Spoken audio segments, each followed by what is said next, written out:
Hello guys, this is your friend and we are back with a new fanfic. Which is what if Tsunade was Naruto's mother instead of Kushina and Naruto got the legendary Senju Harem, Part 2. And if you enjoy this fanfic then please press the like button and subscribe to my channel for more fanfic like this and comment for next part. And now let's start the fanfic. Shizune, leave him until I at least finish feeding Naru-chan. The last thing I need is that perverted toad watching me as I'm feeding the baby, Tsunade angrily said as she tried to calm down the still crying Naruto. Shizune just nodded in acknowledgement and went into the kitchen to get a few things to treat the toad hermit while her sensei finished. 20 minutes later, after Jiraiya had regained consciousness and his composure, long after Tsunade had fully fixed her robes, Tsunade tried to force Jiraiya to clean up the mess he made, but Shizune volunteered to do herself, saying that she didn't want to risk Naruto catching anything from him. Tsunade was sitting at a table with Naruto being cradled in her arms and Jiraiya was across from them. He was smiling as he looked at them since the memory of Tsunade feeding Naruto was still fresh on his mind. "Why are you here anyway, Jiraiya?" Tsunade inquired with a slight frown. She was still a bit annoyed with him for arriving unannounced in the way he did. "Can't a man come every now and then to visit his godson?" asked the smiling sage. "Not in the way you do," Tsunade deadpanned. "Ah, Harem, don't say that, you make me feel unwanted. Besides, if I had announced my arrival then I wouldn't have been treated with the heavenly sight that I saw not long ago," Jiraiya replied, grinning like no tomorrow. "The boy's living a genuine privilege that is not given to just anyone. I envy his good fortune." Tsunade frowned and snarled at Jiraiya, not missing the perverted meanings behind his statements, while Shizune looked at the older man in disgust.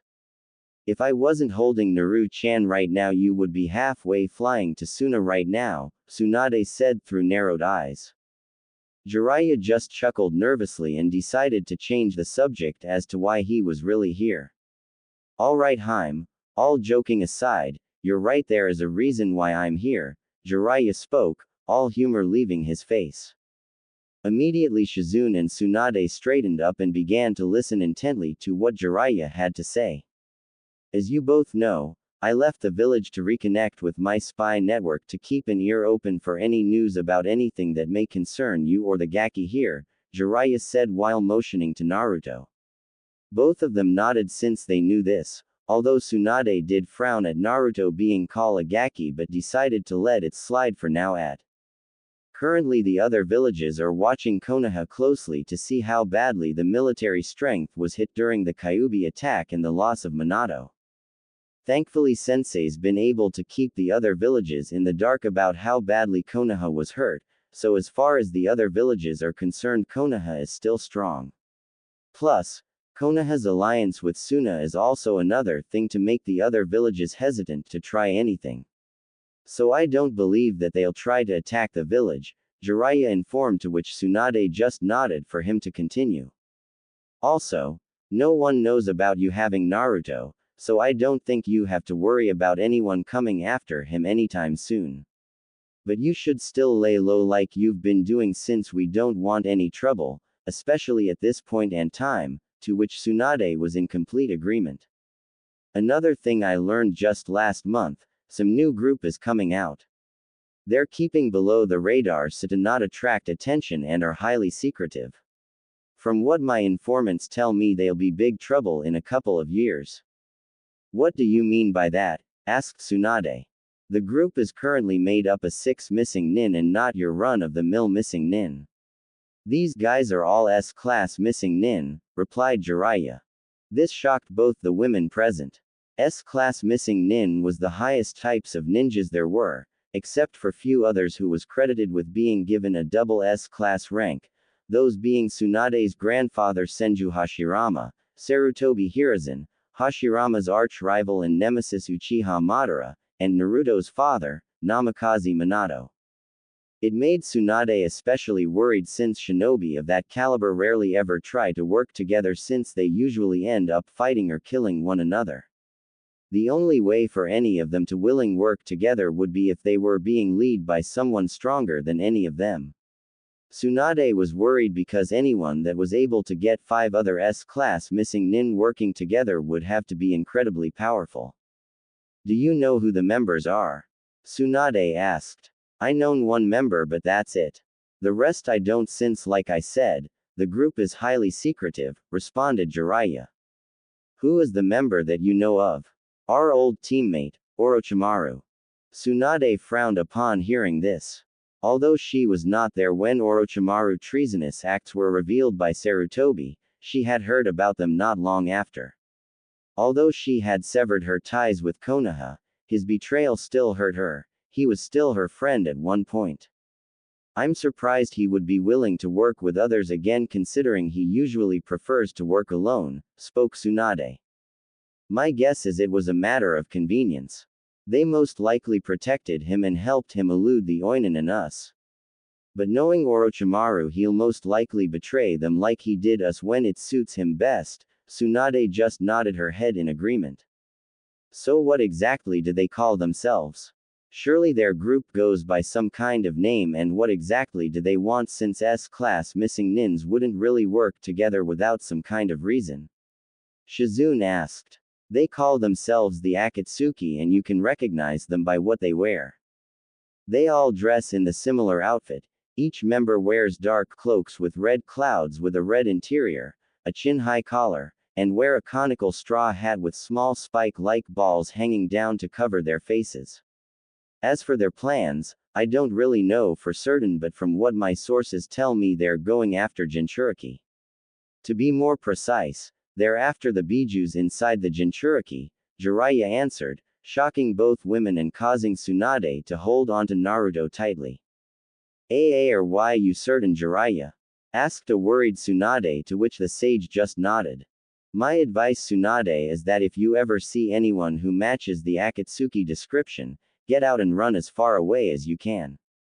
Although you could possibly take on and beat one of them, but these guys travel in pairs. When you see one, the other is not far behind, and not even you could take on 2 S-class nin by yourself and protect Shizune and Naruto simultaneously. Tsunade could not help but reluctantly agree with what Jiraiya had said. Do you know what they want the Bijus for? No, I don't, but whatever it is, I bet it not good. But despite this, there is some good news, since they have no idea about who the Jinchuriki of the Kyuubi is. Sensei's keeping a tight lip on it all. They know for sure that the Kyuubi is sealed into a child, but they don't know which one, and not counting Sensei were the only ones that know that Naruto is Jinchuriki of the Kyuubi. As long as that is kept a secret, they shouldn't come after him. This of course gave Tsunade some relief, but the nagging fear in the pit of her stomach was still there. Also, from what I have gathered, they won't make any real move against any of the other Jinchuriki for a while, since they are still trying to recruit more members for their group and funds for financing the operations, whatever they are. It'd be a few years before they make any real move against anyone, and it means we still have time to prepare. Naruto, which got a look from Tsunade that said he better not be talking about what she thought he was thinking of. Now Tsunade, don't give me that look. I know you don't want to hear this, but you have to, since it for Naruto's good as well as everyone else's. The Akatsuki members are no amateurs. They will eventually figure or find out that Naruto is the Jinchuriki of the Kyuubi, and when they do, they will come after him. So when Naruto is old enough, we will have to train Naruto to be a shinobi.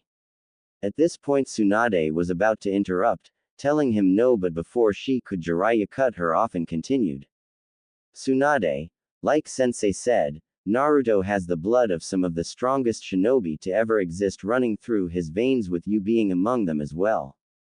I doubt you could stop him from becoming one, and the stronger he becomes, the better his and our chances are against the Akatsuki when they do finally come.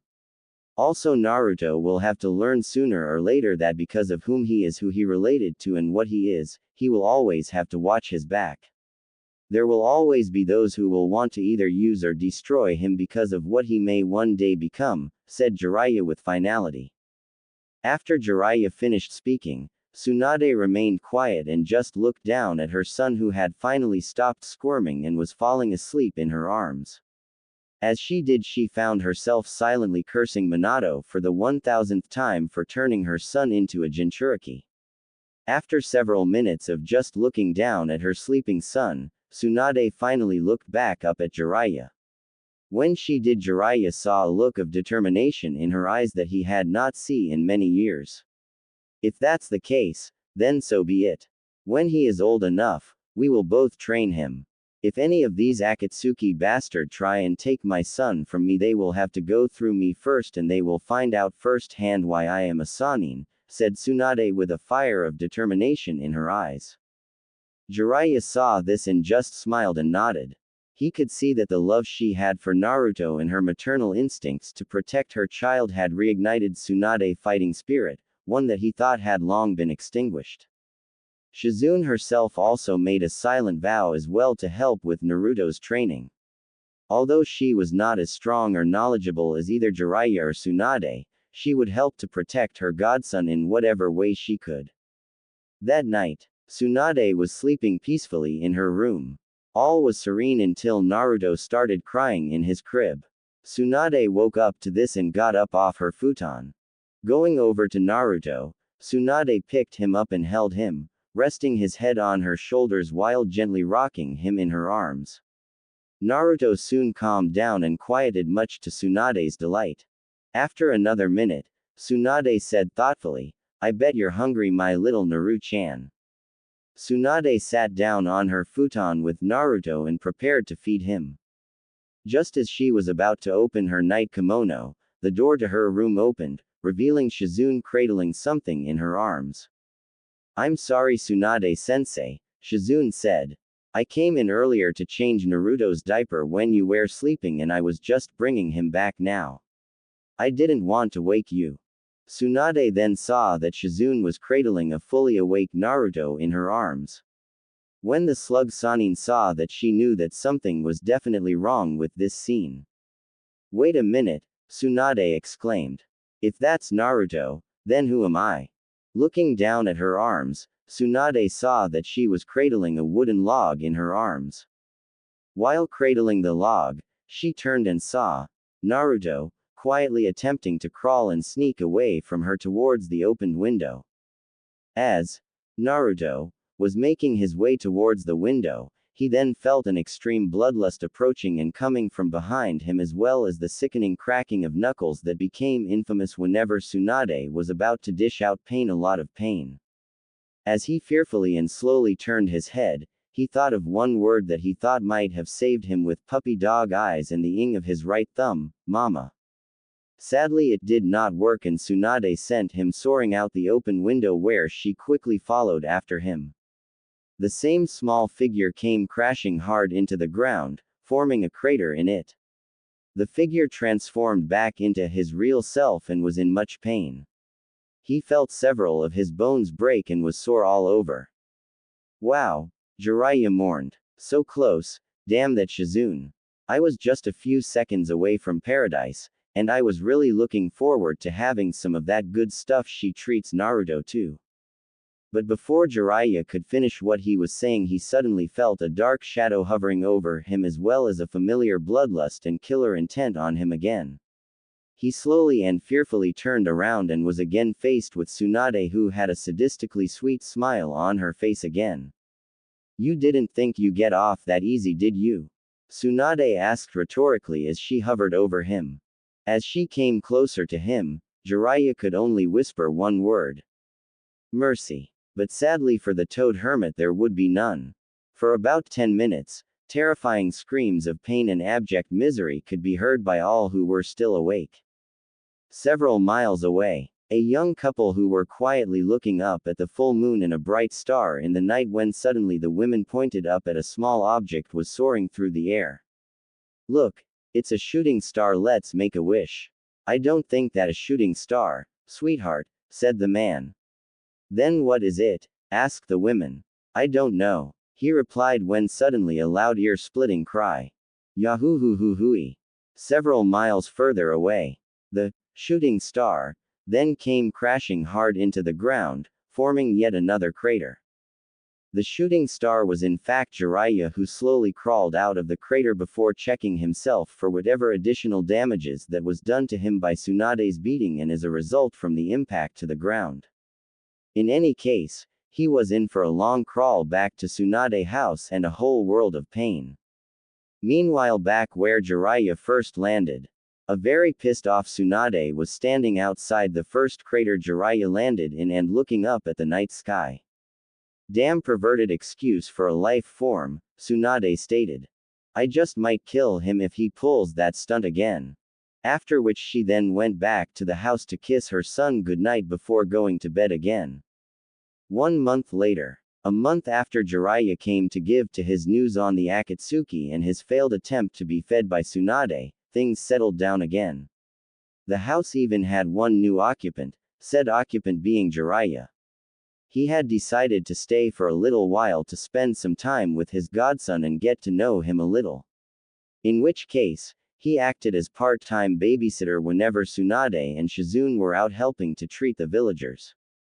Both women agreed to allow Jiraiya to babysit on the condition that he not try and corrupt Naruto into becoming a pervert like him under the threat of castration and disembowelment with dull kunai and bare hands.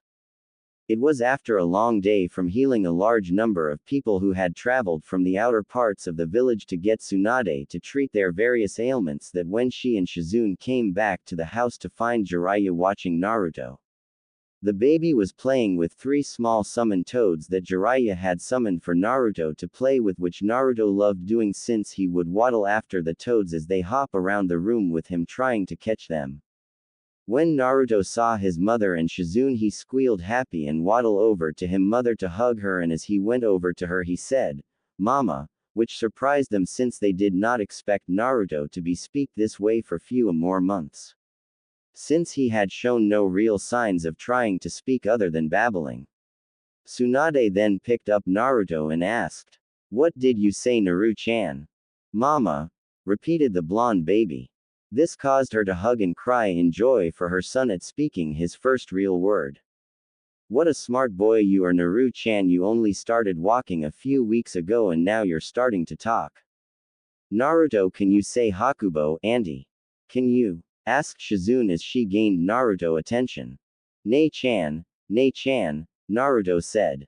"I doubt you'd get any better than that, Shizune," Tsunade chuckled. "Oh well, I guess being his Nei-chan isn't so bad," replied Shizune as she grabbed little Naruto's nose and wiggled it a little, which made him laugh. "Hey Naruto, do you know who I am? Do you?" asked an excited Jiraiya when he came up to Naruto to find out what he'd call him. "Pervert, replied Naruto as he pointed at Jiraiya, causing the sage to face fault and Shizune to giggle loudly while Tsunade smiled and laughed even harder. "That's my little boy, such a smart boy just like his Ka-chan," laughed Tsunade as she turned around to go into the kitchen with Naruto. "I resent that remark, I'm not a pervert," cried Jiraiya as he stood up. "Then what are you?" asked Tsunade turning around slightly. "I'm a super pervert," grinned Jiraiya, after which an annoyed Tsunade elbowed him in the face and sent him flying to the other end of the room, resulting in him hitting the wall. "Damn pervert," muttered Tsunade as she went to the kitchen with Naruto and Shizune following closely behind. 1 month later. Currently Jiraiya was in Tsunade's house watching over Naruto again. Tsunade and Shizune had gone out to a small farm several miles out of the village to help the daughter of the farmer who was severely ill and in need of treatment.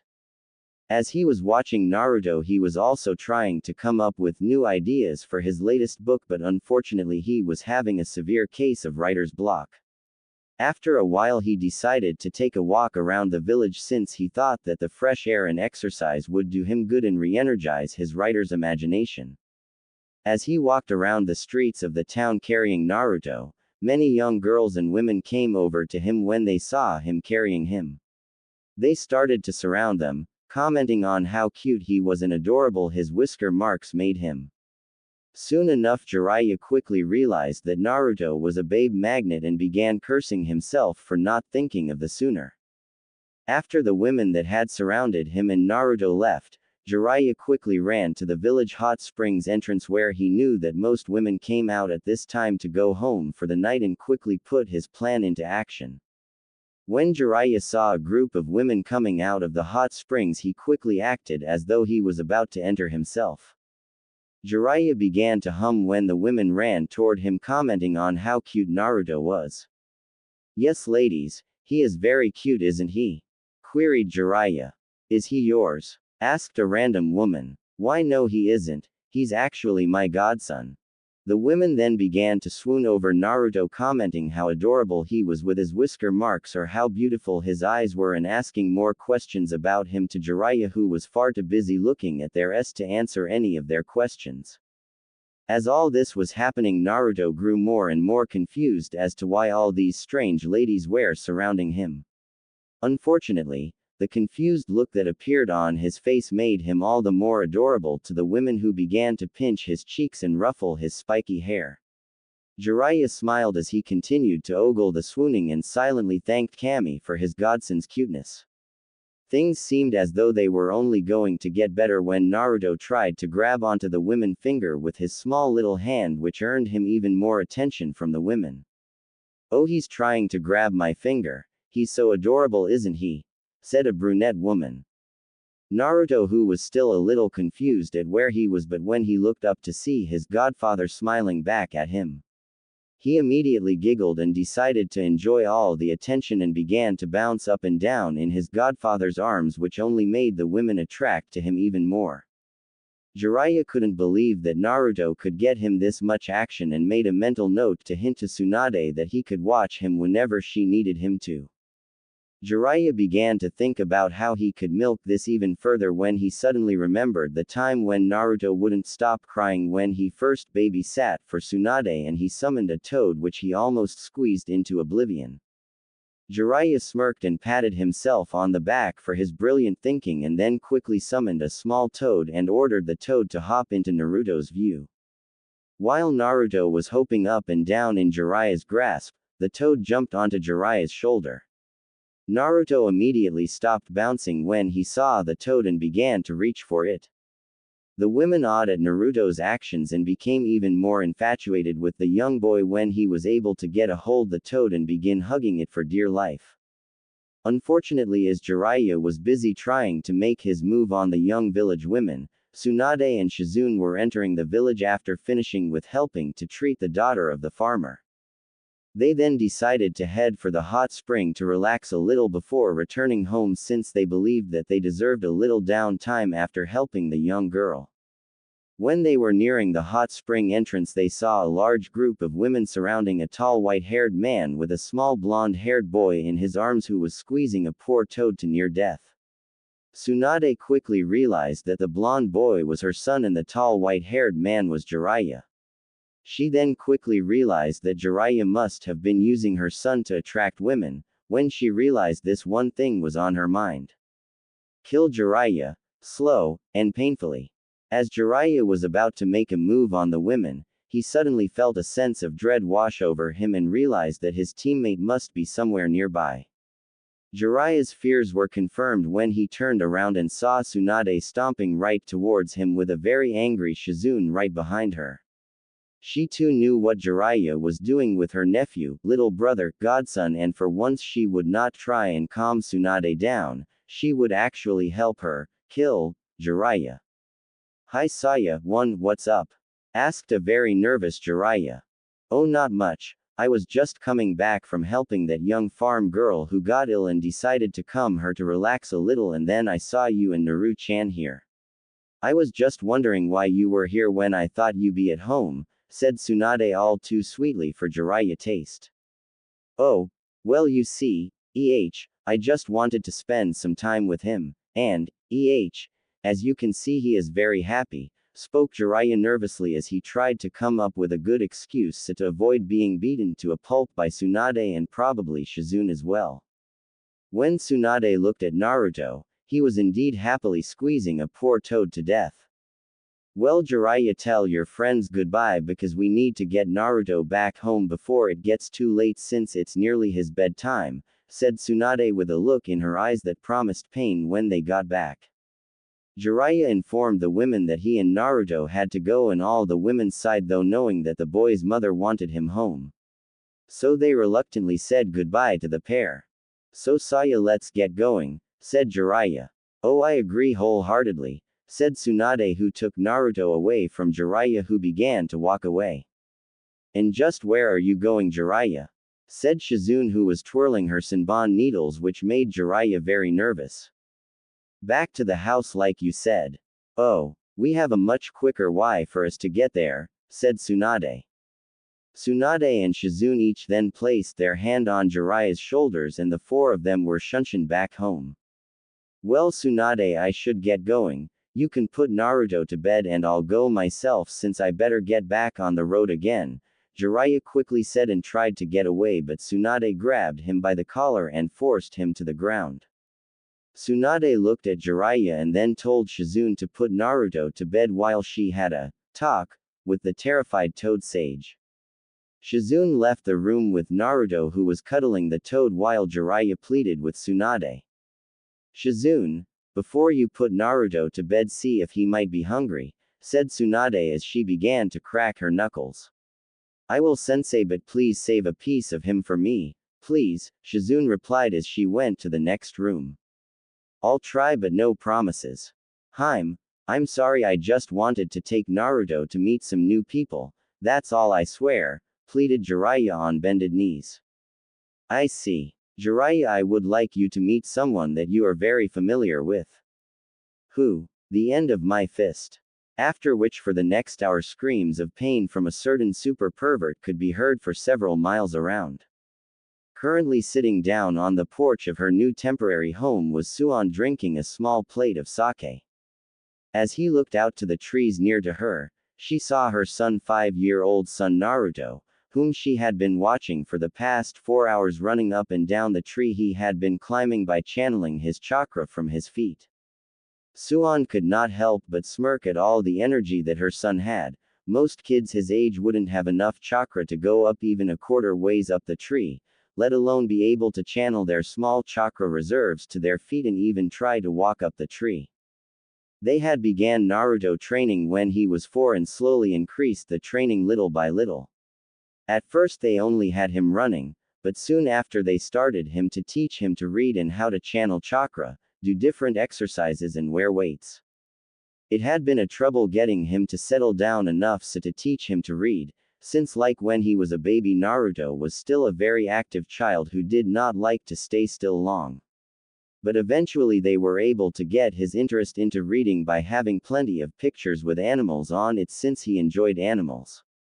Over time Naruto gained an interest in reading, especially if the books had pictures in it. Also, when they started to train Naruto in his chakra training, they learned that the best way to teach him was to visually show and explain it to him, so to keep his attention, since he could be easily bored.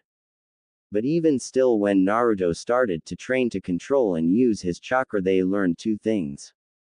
The first was that he had very high chakra reserves for a boy his age. Currently Naruto's chakra level was that of a young genin, and although that does not seems very high, the fact that a 4-year-old boy had that level was astounding. When Tsunade asked Jiraiya about this, he said it was not unexpected for Jinchurikis to have high chakra levels. Due to them having a demon spirit inside them, where their bodies would adapted to handle the strain by having their chakra coils thicken and reserves become larger, so they can handle the Excel chakra that would come from their bijus after being diluted by their seals. The second thing they learned was that Naruto had inherited her natural flawless chakra control. They learned this when Naruto was given his first chakra control exercise, and to keep a leaf stuck on his head, in which he got it on the first go after it was explained to him. It was proven even further when he was able to channel his chakra to his feet and walk up on a tree with just his feet. This was surprise, since in most cases whenever someone had large chakra reserves, their control was not very good. While when someone had excellent chakra control, they had small reserves, but Naruto had both without either of the negative effects. When Tsunade and Jiraiya learned this, it pushed away any remaining doubt about Naruto being a highly skilled ninja one day. The reason why Naruto was doing the exercise now was to help increase his stamina, not that it needed much improving, since Naruto proved to be a stamina monster, and in the increase of his chakra reserves while at the same time keeping his control high as well. Okay Naru-chan, that enough for today. Why don't you take a break for today since you don't want to overexert yourself by training too much, said Tsunade as she saw her son was getting tired. But Ka-chan, pant. I can, pant, still, pant, keep going, pant, said the clearly tired boy. Tsunade just smiled at her little boy trying to act tough. I know that Naru-chan, but why don't you and me go into town and have an ice pop since it's such a warm day and is a reward for working so hard. At this, little Naruto smiled and jumped up and yelled happily at having a treat, after which he and his mother went downtown. Not long after, Naruto and Tsunade were walking through town eating an ice pop.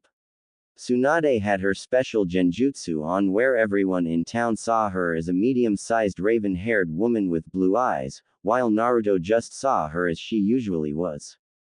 As they walked by, Tsunade saw an open casino and decided to have a look around, where she and Naruto went in. Although Tsunade had swore not to gamble away their money like she used to before she had Naruto, she did do a small bit of gambling by doing the slots and only spending a small amount. As they walked around the slot area, Tsunade saw a quarter on the ground and picked it up. She then decided that one go at the slots wouldn't hurt. Just when she was about to put in the coin, Naruto suddenly spoke up. Ka-chan, what are you doing? I'm just playing a game that grown-ups play for fun, replied Tsunade, since it was kind of true. Can I play? Asked Naruto, who was stilling his ice pop. At first Tsunade would have said no, since Shizune would most likely lecture her about giving Naruto her bad gambling habits, but she decided that one go at the slots would not make her Naru-chan an addict. Okay Naru-chan, you can have one go, okay, said Tsunade, to which the young boy just nodded. She then showed him where to put the coin and then held him up so he could pull the lever. The reels in the machine started to spin for a few seconds before they started to slow down, where the first one stayed on the gold coin image, the second stayed on another gold coin and was followed by a third gold coin. After which the slot machine started to light up, the bells in the machine started ringing as well, where coins then started to fall out the machine. Naru-chan, you won, cried a shocked Tsunade. I did, yay, said the boy happily. Can I do it again? He asked. WWE, why not, it couldn't hurt, said Tsunade, thinking Naruto might as well as used his lucky streak while he had it. For the next hour Naruto kept playing the slots, and every time he won. It was unbelievable. Tsunade had never heard at anyone being so lucky at gambling before in her life. Figures, while I get all the bad luck when it comes to gambling, but my kid has all the luck in the world and is natural gambler.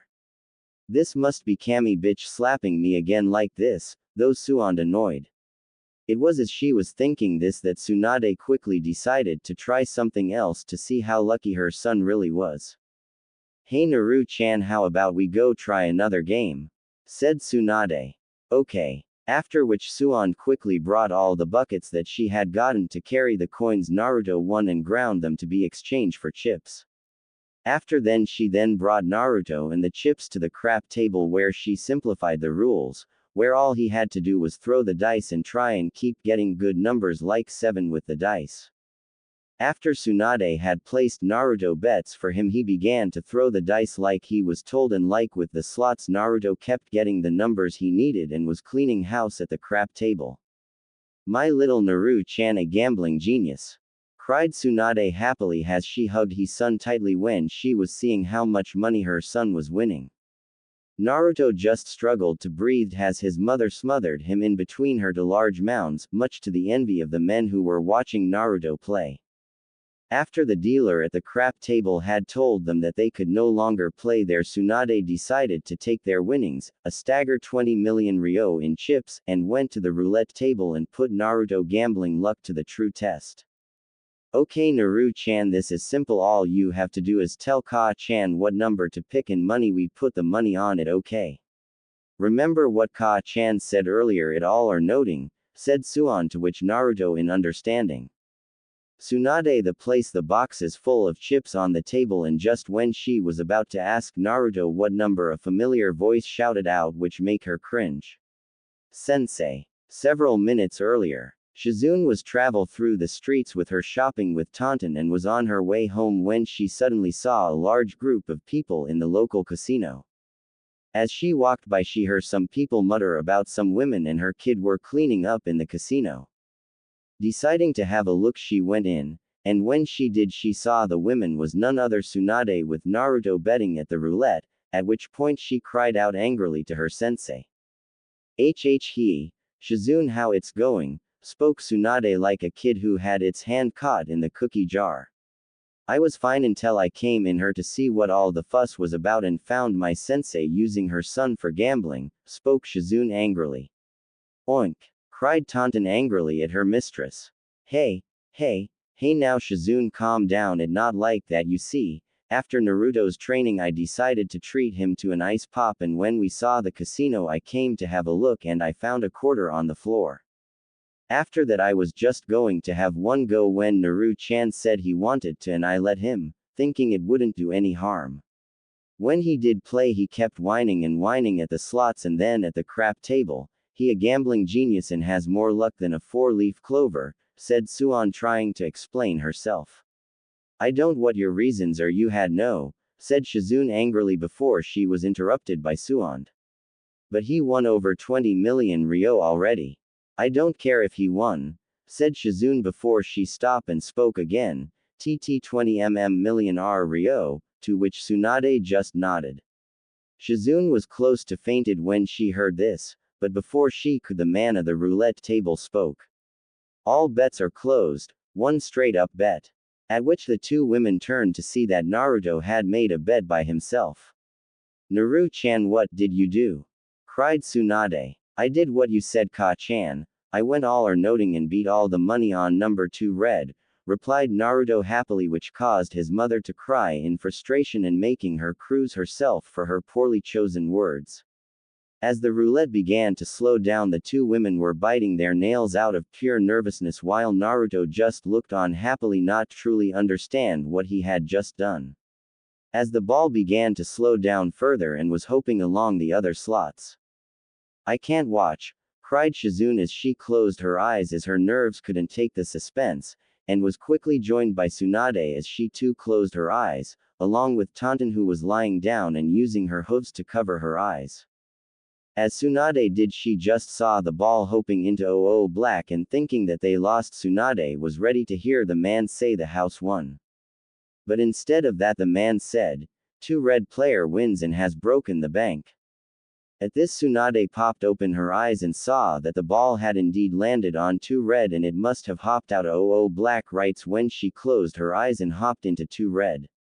Tsunade quickly raced over to her son and started to smother him in between her giant mounds again, much to the envy of the male population again, and cry at how happy she was and proud of her little gambling genius son.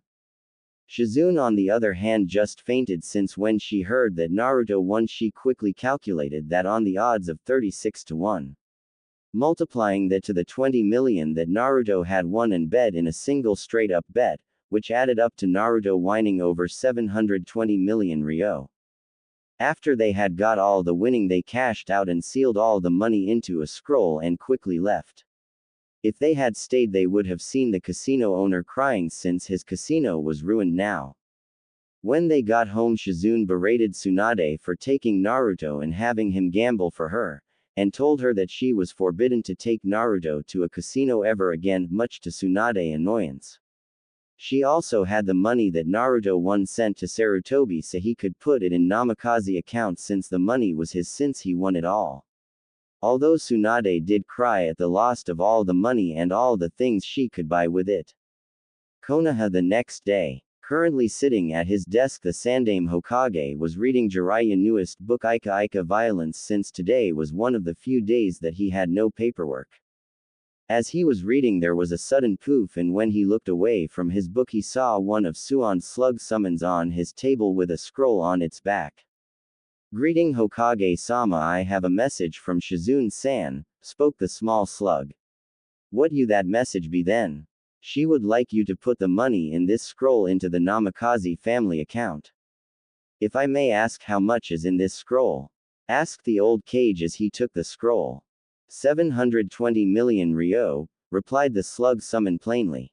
Okay, that's 720 miles, said Sarutobi as he was about to stand up when he suddenly realized what he heard and fell down on the ground with pure shock. He quickly stood up and looked directly at the slug sum and shouted. How the hell did they get 720 million ryo? Young Master Naruto won it all when Suan-sama took him to a local casino, replied the slug summon. She took a 5-year-old boy to a casino and he won over 720 million ryo by himself, replied Sarutobi in disbelief, to which the summon only nodded. What the hell is she teaching that boy? Sighed the old man, who was now trying to think how he was going to explain this massive input of money to the bank manager, let alone Seiwa Genji, the man who manages the Namikaze accounts businesses. After which the summon just left and the old Hokage got out of his seat to go to the bank, and as he did he could not help but chuckle a little.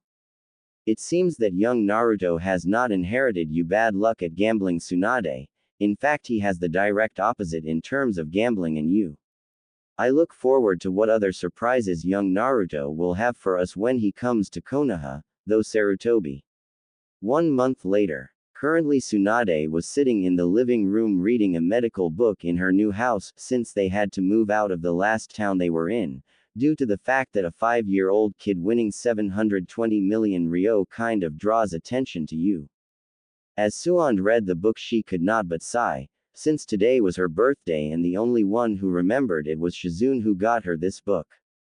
Although she was grateful for the book and that Shizune remembered her birthday, she was still a bit down since Shizune was the only one who remembered. Hence it would have been nice for someone else to remember and get her something like a nice bottle of sake, chocolates or flowers even. Just as Tsunade was about to continue to read her book, she suddenly heard a shout. Ka-chan, where are you? Cried Naruto. I'm in here, Naru-chan. What wrong? Answered Tsunade. When Tsunade answered, Naruto quickly ran across the corner to enter the living. When Tsunade saw Naruto, she also saw him carrying a small Prunus cerulata bonsai tree in a small flower pot. Here, Ka-chan, happy birthday, said Naruto, holding the small bonsai tree to his mother. At first when Tsunade saw the small tree she did not know what to say, but she soon got over her surprise and took the bonsai tree from her son and looked at it. The small tree had smooth bark with pink and with cherry blossom flowers surrounding its small branches. All in all, it was a very beautifully tree. Tsunade then began to get teary-eyed and quickly put down the bonsai tree and then grabbed Naruto into a smothering hug, to which the poor boy could barely breath. Thank you, Naru-chan, this is the best gift I've ever gotten, said Tsunade as she hugged her son tightly, who despite being nearly crushed to death by his mother smiled and making his mother happy. After a few minutes Tsunade let go of Naruto and put her bonsai tree on the windowsill, after which she then turned to her son. Naru-chan, who told you it was my birthday was today? Asked Tsunade, since she knew Naruto could not have known it and someone must have told him and she had a guess who. Shizune-chan told me last week, answered Naruto, confirming what Tsunade guessed. And did she give you to the tree to me as a present? Asked Tsunade, since she suspected that this was Shizune's way of cheering her up a bit, but to her surprise Naruto shook his head. No, I got it myself, answered Naruto. Then did she give you the money or it? She asked, since with the small little bit of pocket money she gave Naruto a week, she knew he did not have enough money to buy it himself. But to her surprise Naruto shook his head again. No, I grew it, replied Naruto. This of course confused Tsunade, but then frowned. Naru-chan, now don't lie to me. But I'm not, I did grow it myself, said the boy. Naru-chan, I know full well that you can't grow a tree like that in just 1 week, replied Tsunade, frowning more since she did not like her son lying to her. But I did, Ka-chan. I really did. I tried doing it all week by myself when I bought seeds for it from the flower lady with the pocket money I had, and I finally got it a little while ago, said the boy earnestly, since he did not like being called a liar or having his mother angry at him. Then show me, Naru-chan, said Tsunade as she folded her arms, since she did not really believe him. Naruto then nodded and led his mother outside, where he then took out a seed packet for the bonsai tree from his pocket shorts. After which he then dug a small hole in the ground and put the seed into it, after which he then covered it with the soil he had dug out when making the hole. After which he then put both his hands over the spot he put the seed in and then started to channel his chakra into the ground where the seed was. What happened next made Tsunade go wide-eyed and start gapping like a fish out of water. Since as Naruto was channeling his chakra, a small sapling appeared between Naruto's hands and started to grow bigger and bigger until Naruto stopped. Where once he hadn't stepped away, Tsunade saw a small but fully grown and equally lovely Prunus cerulata bonsai tree standing next to him. NN Naru-chan, HH how on earth, did you do that, said the stunned Tsunade. Shizune-chan told me about how great-grandfather Hashirama could grow big giant trees with just his chakra. I tried that but I couldn't get it, so I bought some seeds and used my chakra to make it grow bigger. It took me a few days but I was able to do it today, and once I did I came to give you your gift, said Naruto as if it was noting and did not truly realize what he had done. When Naruto finished explaining, Tsunade just continued to gap. Mokuden. Naruto has the power to use Mokuden, but how? That ability was lost when Hashirama Ojiazan died and no one in our clan has ever been able to use ability since. So how is Naruto able to do it? Does it have something to do with the Kyuubi? I need to get Jiraiya here and now, though Tsunade, after which she quickly put on a happy face. I see Naru-chan, that a very nice trick you learned by yourself. Why don't we go inside now and have a nice bowl of ramen, okay? Yeah, ramen, cried Naruto, happy since he loved ramen. Naruto wouldn't be Naruto without his love for ramen. Oh, and Naru-chan, let's keep you little trick our little secret for now, okay? Said Tsunade. Okay, said Naruto, not really understanding, after which he and his mother went inside. A few days later. After a few days since the incident with Naruto using Mokuden, Tsunade was able to make contact with Jiraiya through her summons and told him that she needed to speak to him imminently. Soon after, Jiraiya arrived in the town that they were staying in and came through the window right when Tsunade, Naruto and Shizune along with Tonton were finishing lunch. When Jiraiya entered the room, he was quickly covered in smoke, after which once it lifted they could say he was standing on a medium-sized toad. Listen up, you chicks. Open up your beady little eyes and take a good look. Behold the divine ninja Jiraiya, spoke Jiraiya as he was doing his introduction dance, but before he could finish, Naruto spoke up. Hiya Arrow Senin. This caused Jiraiya to lose his balance and fall flat on his face in front of them. This in turn caused everyone to burst out laughing at Jiraiya's expense. I told you, brat. Stop calling me that. Whined Jiraiya at his wounded pride since his cool introduction dance was ruined by Naruto's outburst. But why? Both Ka-chan and Nei-chan say that you're a pervert, and you said it yourself, you are a pervert and you are a senin, so that means you're Arrow Senin, said Naruto. He got you there, pervert, chuckled Tsunade while Shizune giggled and Tonton oinked in agreement. I'm not a pervert, I'm a super pervert, cried Jiraiya, and he did a ridiculous-looking pose which caused everyone else to have a large sweat drop behind their heads. Jiraiya then decided to change the subject from him into why Tsunade had wanted to speak to him so badly. So what is so urgent that you needed to see me so quickly? Asked Jiraiya. Naru-chan, can you show Arrow Senin your little trick? Asked Tsunade, who was smirking at Jiraiya's indignant yell. Okay, replied Naruto as he, Tonton, Shizune, Tsunade and Jiraiya went outside, where Naruto then dug another hole in the ground next to the Prunus cerulata bonsai tree that he grew earlier for Tsunade. After which he then repeated the same process as he did before when she showed it to his mother. When Shizune saw this, she could not help but be surprised, since although Tsunade had already told her of Naruto's abilities, it was still surprising to see Naruto being able to use the same legendary ability as the Shadaime Hokage. But as surprised as Shizune was, Jiraiya was utterly flabbergasted, since even though Naruto was the Shadaime great-grandson, he never expected for Naruto to have the Shadaime Mokuden abilities. Since it was long believed that despite it having all the characteristics of a bloodline, it was never classified as one, since neither Tsunade, her brother, nor their father or of the Shadaime other relatives had inherited it, hence it was just believed to be a mutation. This changes everything, thought Jiraiya. Naru-chan, you go play with Tonton for a little while I talk to Jiraiya. Okay, said Tsunade as she smiled down at her son.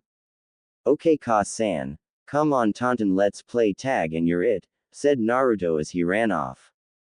Tonton just went, oink, and went off to play with Naruto. When Naruto and Tonton had left, Tsunade then turned to Jiraiya with a serious look on her face.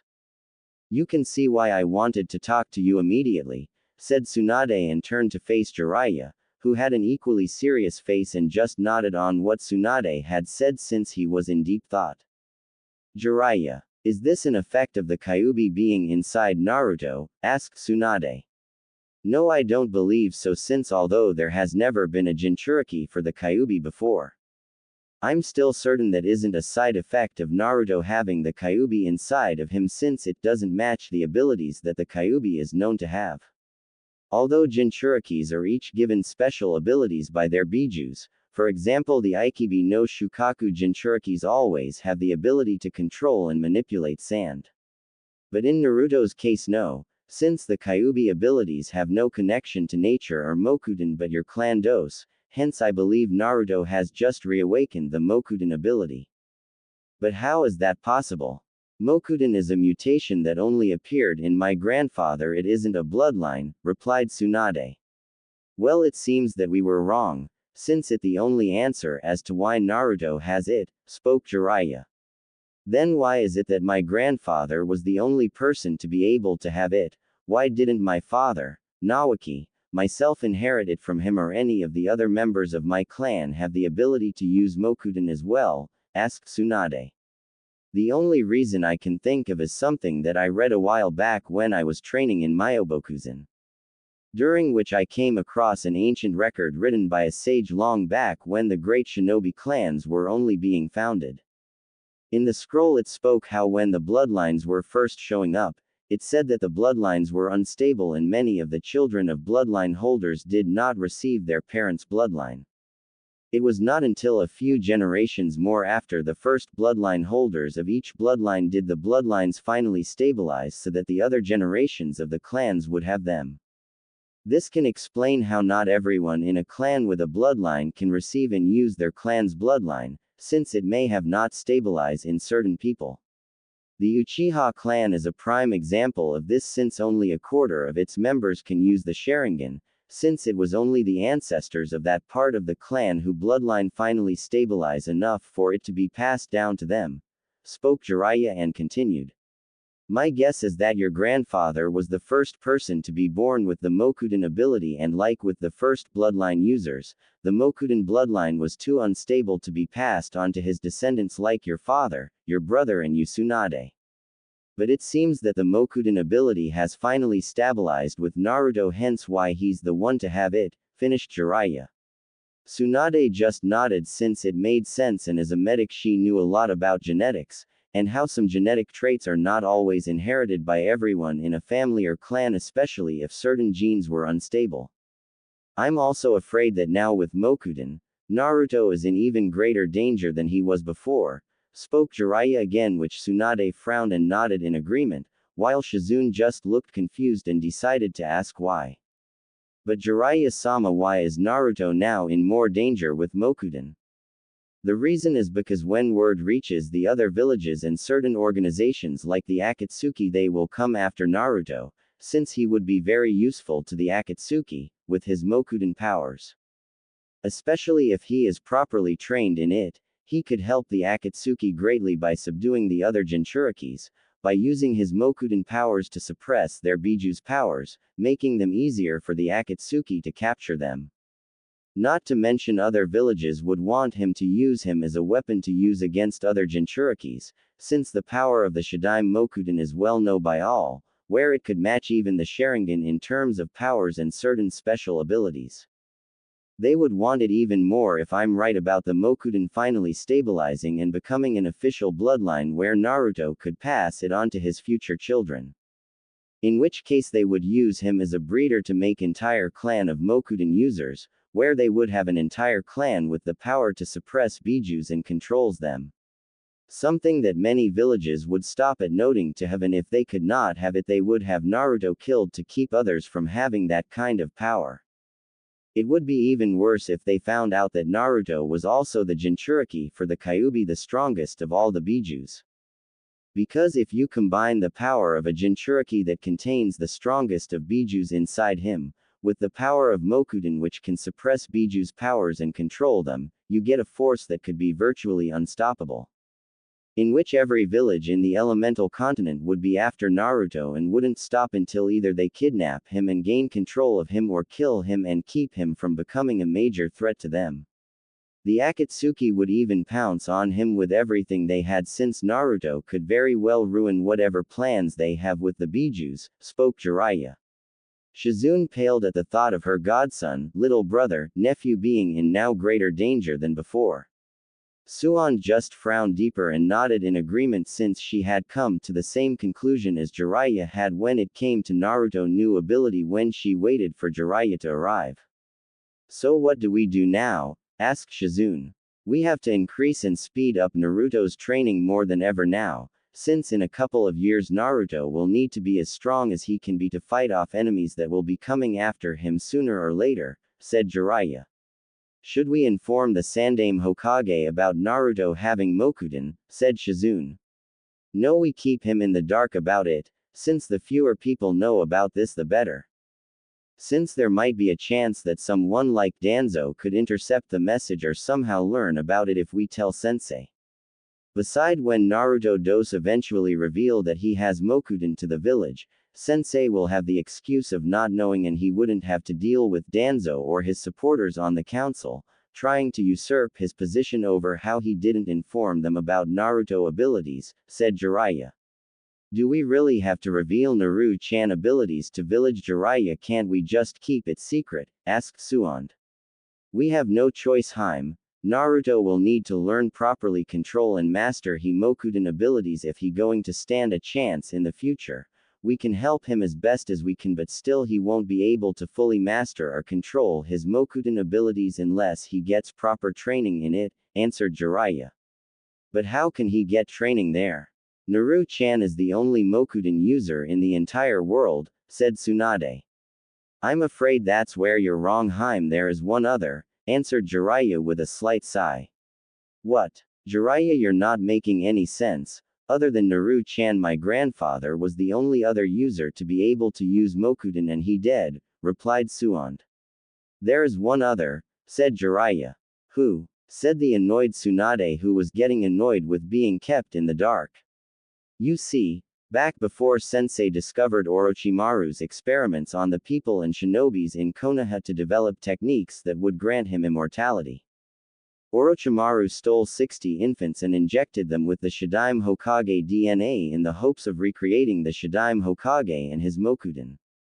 But before he could finish his work he was forced to leave Konoha, since Sensei found out that he was behind the missing shinobis, civilians and infants. Out of the 60 infants that Orochimaru stole and injected the Shadaime Hokage DNA into, only one survived and received the ability to use the Shadaime Hokage Mokuden powers, replied Jiraiya sadly, since that event had shown how far his former friend and teammate had fallen just to gain power. But Tsunade and Shizune were shocked and horrified at the information, especially Tsunade, since she didn't think that even Orochimaru would do such a thing. But she had been wrong. Tsunade could not help but feel sick at what Orochimaru had done and swore if she ever saw the bastard she would skin him alive with her bare hands.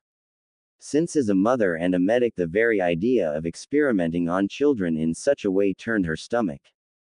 Jiraiya, why the hell wasn't I told about this? Said Tsunade angrily, since the idea of Orochimaru desecrating her grandfather's grave and using his DNA to experiment and murder innocent children made her furious. I'm sorry Tsunade, but you had left the village long ago and the whole event was classified top secret. I only know because sensei told since he knew I was trying to track down Orochimaru, and he believed that I needed to know exactly what Orochimaru had done in the village. And who exactly is the child that survived Orochimaru experiments and gained my grandfather's Mokudan abilities? Asked Tsunade. The kid's name is Tenzo. He's 20 now and proven himself to be quite a ninja since he graduated out of the academy at age 6 and made Chunin a few months later. He's even one of Konoha's top Anbu and is one of Sensei's most trusted operatives, replied Jiraiya. And how skilled is he in using Mokudan? Asked Tsunade, although she was impressed with Tenzo's skill if what Jiraiya said was true. According to Sensei, he completely mastered the Mokudan jutsus that he learned from your grandfather's scrolls in the Senju clan library, although cannot use the Mokudan techniques to its full potential. Hence his full power pales in comparison to that of your grandfather. But despite that, he can help Naruto greatly in training in how to use it, and possibly Naruto will be able to surpass him and use Mokudan to the same level as your grandfather could. Which it would be very likely since he is a pure-blooded Senju and the directed descendant of the Shadaime Hokage, hence why he would be so valuable to certain people. Finished Jiraiya. After Jiraiya explanation, Tsunade just sighed, although she did not like the fact that her sensei went and took scrolls belonging to her grandfather, from her clan's secret library. She understood why he did it and knew he would not abuse that privilege and return the scrolls back to the library. She then looked over at her son as he played with Tauntaun without a care in the world. She wanted nothing more than for Naruto to have a long, peaceful and quiet life where he could grow up happy, as well as have a family one day when he was older and live with them happily without having to worry about enemies attacking them or going through the hardship that he would as a shinobi. But Tsunade knew that would never happen, and now with his Mokudan powers his life now just got a whole lot harder now. But regardless, she would help her son no matter what the cost to her and make sure that he becomes strong enough to defend himself and those he care about, and she would make sure that he would live a long and as happy a life as possible. I hope I can count on your help when training Jiraiya, because he going to need all the help he can get, said Tsunade. Of course I do whatever I can, since I swore to Minato that I would train the boy when the time came, answered Jiraiya. I will help too, Tsunade-sensei, and even though I might not be as much help to him as you both, but I will help Naruto in any way I can, spoke Shizune. Thank you, Shizune, I knew I could count on you, said Tsunade. So when should we start? Asked Jiraiya. We start tomorrow. We'll let him have today off, since he's not going to have much time to be a kid for a while and he might as well enjoy it when he can, said Tsunade, to which both Jiraiya and Shizune nodded and watched Naruto play with Tauntaun along with Tsunade. 2 months later. Ever since Naruto revealed to Tsunade and Jiraiya that he had inherited his great-grandfather Mokudan ability, Naruto was trained even harder than he was before. Tsunade helped him with his chakra control exercises, not that he needed much help since he had inherited her natural flawless chakra control, where he was now walking on water and was balancing small tin objects like a dull kunai on the tips of his fingers. She also helped Naruto with his physical training, where she increased his weight little by little and had him do lots of running and different exercises. Tsunade also planned to help Naruto with his fighting skills, where when he was a bit older she would put him through her special dodge training, much to Jiraiya and Shizune's worry. Shizune helped Naruto how to aim and throw senbons, shurikens and kunais, as well as help him improve on his reading and writing. She was also planning on helping Naruto to study medical books when he go a little older so to understand them better, since Tsunade wanted to train Naruto to be a medic, so that if he was ever hurt he could heal himself, since he had the control needed to make a medic, and with the proper training and if they start early enough where they get Naruto settled in to become a medic nin, he would make a fine medic.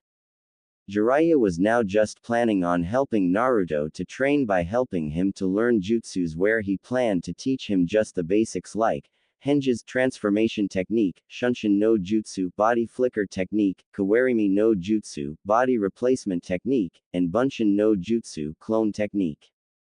After Naruto had finished mastering them and be able to use them in the right types of combinations, he then planned to teach Naruto a few more slightly more powerful jutsus when he got older.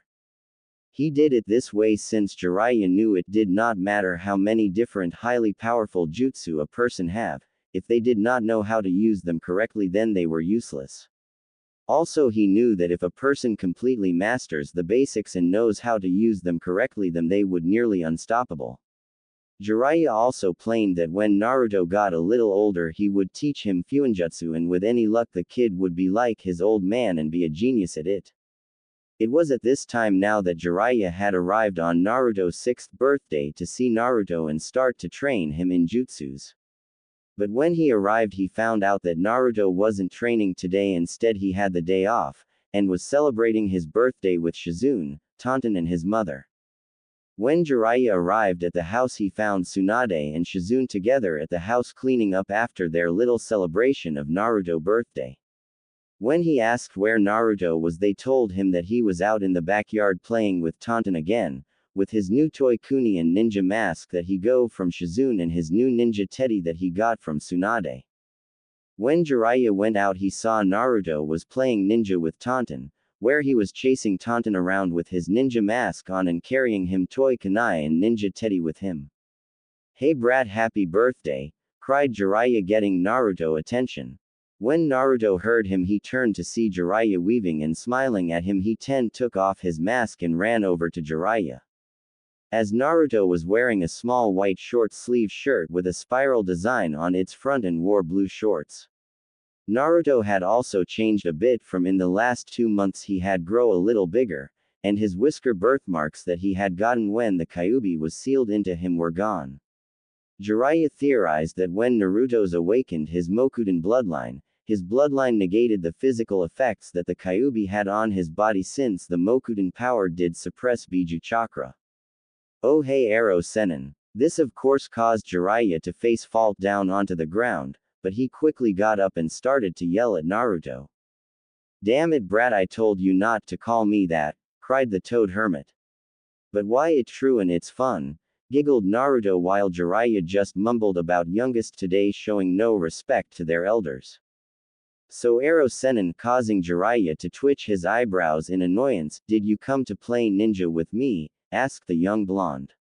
"Sorry to say brat, but no I didn't. I came to tell you that I going to staying with you, Shizune and your mom for a little while again, since I going to help you in your training," said Jiraiya. "Oh, and what are you going to be training me in, Arrow Sennin?" asked the boy, since Naruto did not mind doing training since he found it fun. "I going to be training you in jutsu," said Jiraiya, which caused the young boy to start shouting in excitement since he had wanted to learn cool new jutsus but his mother wouldn't teach him any. "So what are you going to teach me?" "Ha. Ha. Ha. Is it going to be some super cool water jutsu like great Uncle Tobirama, or a jutsu that will let grow big gigantic trees like great grandfather Hashirama, or some super cool fire jutsus like Ka-chan told me Hiruzen Ojiazin can do?" asked Noro excitedly while he was jumping up and down. "Sorry brat, but you're nowhere near ready for those kind of jutsus. I going to teach you how to do henges, Shunshin no Jutsu, Kawarimi no Jutsu and Bunshin no Jutsu. When you fully mastered those and can use them in the right types of combinations I will teach you some more," said Jiraiya. Whined Naruto, since he had wanted to learn loads of cool jutsus. "Now I was going to teach you how to do Shunshin no Jutsu, but since it's your birthday we're going to leave that till tomorrow since your mom told me that you have the day off today," said Jiraiya.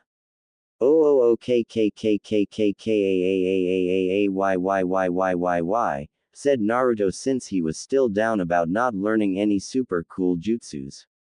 "Hey brat, don't be so down, I got a present for you," said Jiraiya, which caused the boy to smile immediately since every kid likes getting presents.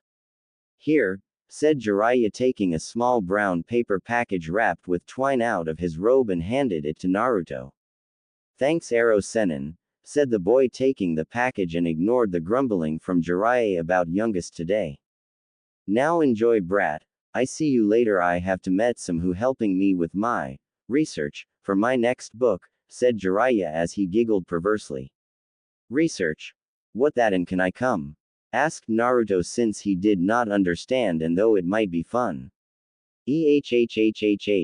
Sorry brat you can't it grow up stuff maybe next time when you're older, said Jiraiya quickly since even he had morals when it comes to taking little kids with him on his research.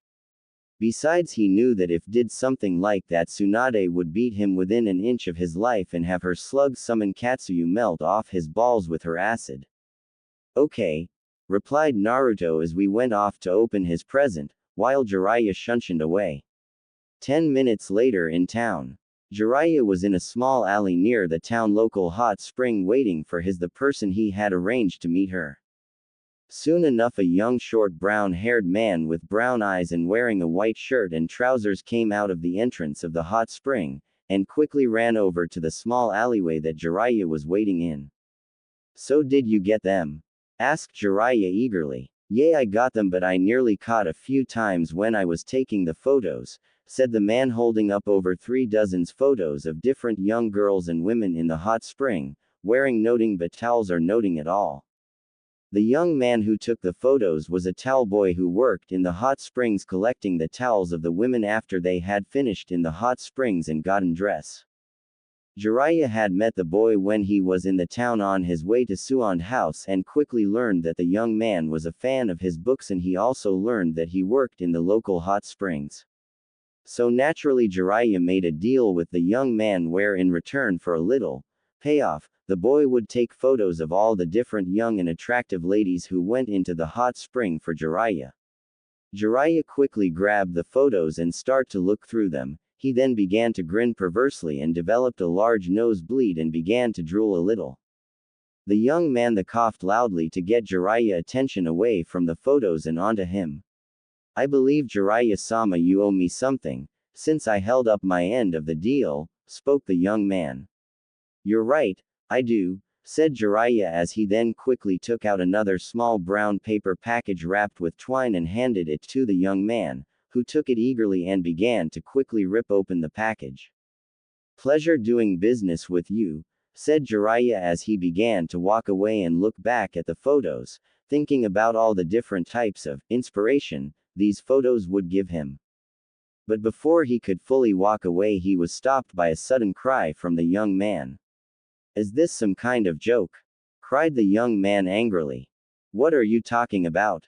Asked Jiraiya as he turned back to the man. I mean this isn't what we agreed upon, said the man holding up a book to Jiraiya's face.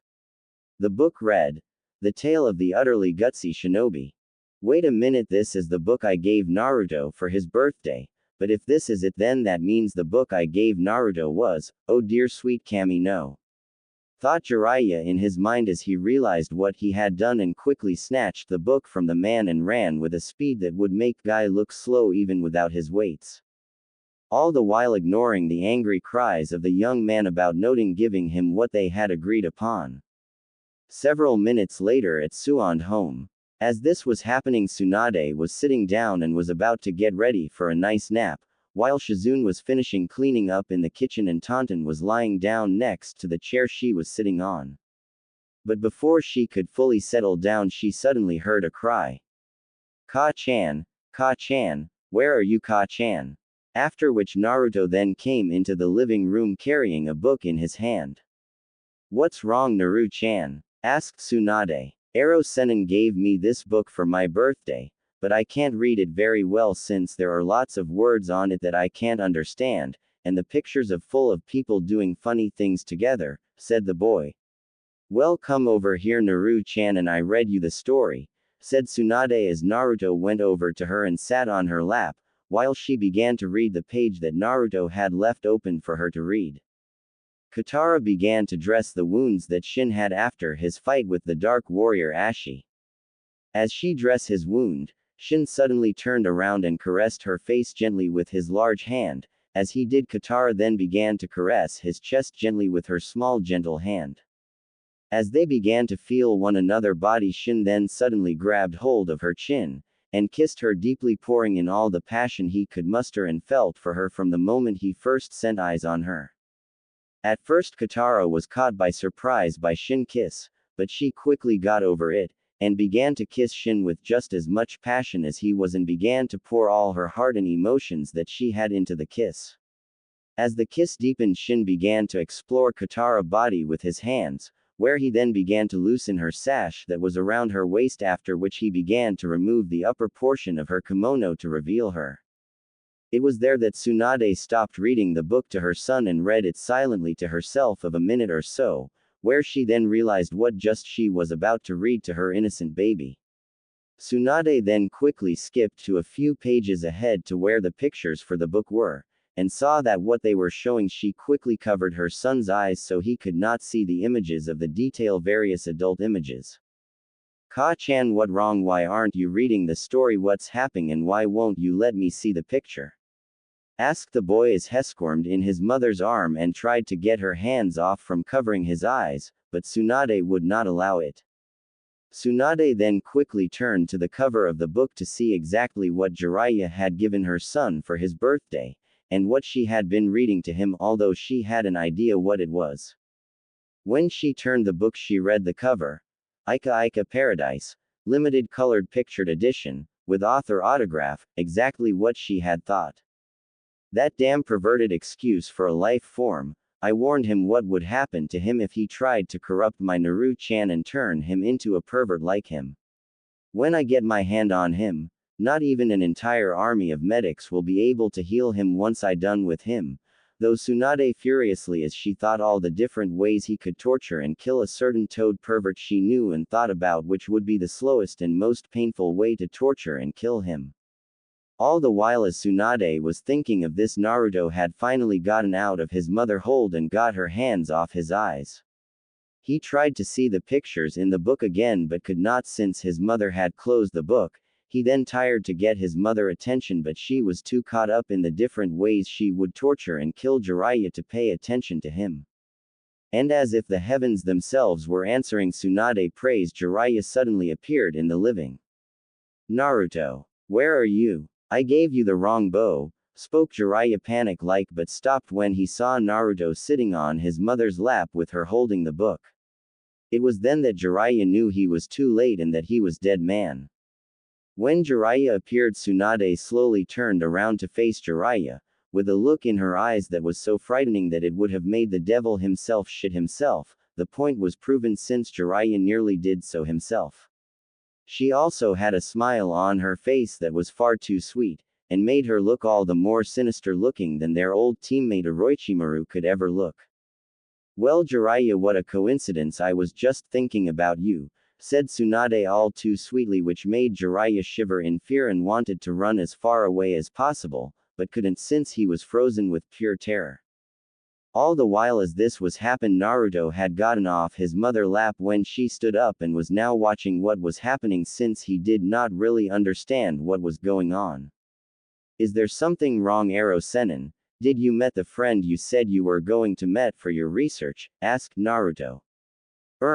Well, I don't kkk no w what your tt taking about n Naruto, said Jiraiya nervously since he didn't want to get into any more trouble with Tsunade that he was in now. You know Ero Sennin, that friend that you said would help you for your research for your book, you even said that you take me with you next time, said Naruto, who had he noticed he would have seen the dark flames that were now sprouting from his mother's eyes, and Jiraiya about ready to wet himself, who was also silently cursing Naruto for opening his big mouth. It was after this revelation that Tsunade knew that her son was far too young to see the horrors that she was about to unleash upon Jiraiya, and decided to call Shizune in to take Naruto away for a while. Is there something wrong, Tsunade-sensei? Asked Shizune as she came out of the kitchen to see a petrified Jiraiya who was sweating profoundly, and a sinister-looking Tsunade with an all-too-sweet smile on her face. Oh, noting Shizune, I was just wondering if you could take Naruto out to town for a little while I have a little chat with Jiraiya here about his choices in gifts to Naruto-chan here, replied Tsunade sweetly. When Tsunade had finished speak, Shizune just had a confused look over her face, since she did not understand what Tsunade was talking about. But as soon as Tsunade held up the Ika Ika book to Shizune, she realized what she meant. After which Shizune turned to glare angrily at Jiraiya for trying to turn her godson, little brother, nephew into a pervert. After glaring at the petrified Jiraiya for a minute or so, Shizune then turned and kneeled down to Naruto, who was still watching this in confusion. "Naru-chan, how about you and I going downtown have some ramen at the restaurant in town?" At this, Naruto face immediately lit up with excitement at having his favorite food, since his mom told him he could only have ramen once a week. Since she said it was good for him and that if he ate nothing but that then it would stunt his growth. "Yay! Yay! Ramen! Ramen!" cried Naruto happily and was about to go with Shizune when he stopped and turned to Jiraiya and his mother. "Ero Senin, Ka-chan, aren't you coming with us?" asked the boy. Jiraiya, deciding that this was his best and only chance of escape, quickly came out of his petrified state. "Sure thing, Naruto, and the ramen will be on me," spoke Jiraiya quickly and tired to run off to town so to avoid Tsunade beating.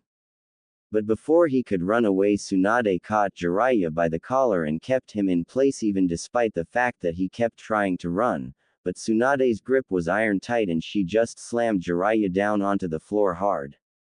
"You go ahead, Naru-chan. Jiraiya and I are going to play a little game called Operation," said Tsunade with a sadistic smile on her face that would have scared even Orochimaru.